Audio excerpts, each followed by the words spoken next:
2024च्या विधानसभा निवडणुकीच्या रणधुमाळी संपल्यानंतर आज निवडणूक यंत्रणा सज्ज झाली आणि अनेक उमेदवारांचं भवितव्य पेट्यांमध्ये पॅक होताना आपण बघू शकतो। ज्या पद्धतीने निवडणूक यंत्रणा सज्ज होऊन निवडणूक साहित्य आता मतदान केंद्रावर पोहोचवण्याची पूर्ण तयारी झालेली आहे आणि त्या पार्श्वभूमीवरती आपण बघू शकतो ज्या पद्धतीने निवडणूक कर्मचारी प्रत्येक पेट्या घेऊन साहित्य घेऊन आता निवडणूक ठिकाणी जाणार आहेत आणि त्या पार्श्वभूमीवरती निवडणूक निर्णय अधिकारी आपल्यासमोर साहेब आहेत, त्यांच्याशी बातचीत करूया। सर, नेमकं कशी यंत्रणा आहे, किती बूथ आहेत, किती कशी व्यवस्था करण्यात आली आहे? मालेगाव मतदारसंघामध्ये 344 बूथ आहेत आणि 344 बूथवर जवळपास आपण 1600 कर्मचारी आहेत आणि आपण 10% त्याच्यामध्ये रिझर्व्ह ठेवलेले आहेत आणि पोलीस बंदोबस्त पण पुरेशा प्रमाणामध्ये तैनात करण्यात आलेले आहे। त्याचबरोबर मालेगाव मतदारसंघामध्ये केंद्रीय राखीव दलाच्या ज्या आहेत तुकड्या देखील तैनात करण्यात आलेल्या आहे आणि निवडणुकीच्या अनुषंगाने जी काही तयारी आहे ती आपली पूर्ण झालेली आहे आणि आज मतदान पथक जे आहे ते केंद्रावरती रवाना होत आहे। नक्कीच सर, मालेगाव मध्ये आपण बघू शकतो एक काही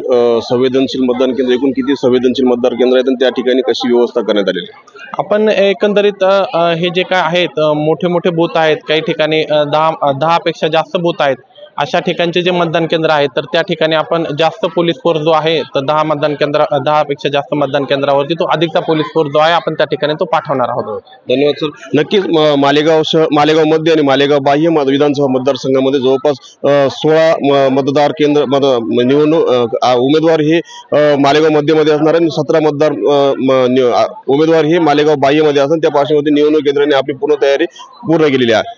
मनोज शेवाळे, टीव्ही मराठी, मालेगाव।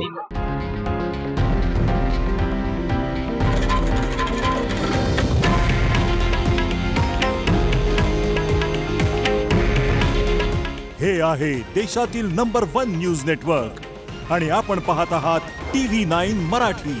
काळजी तुमची, हित महाराष्ट्राचं।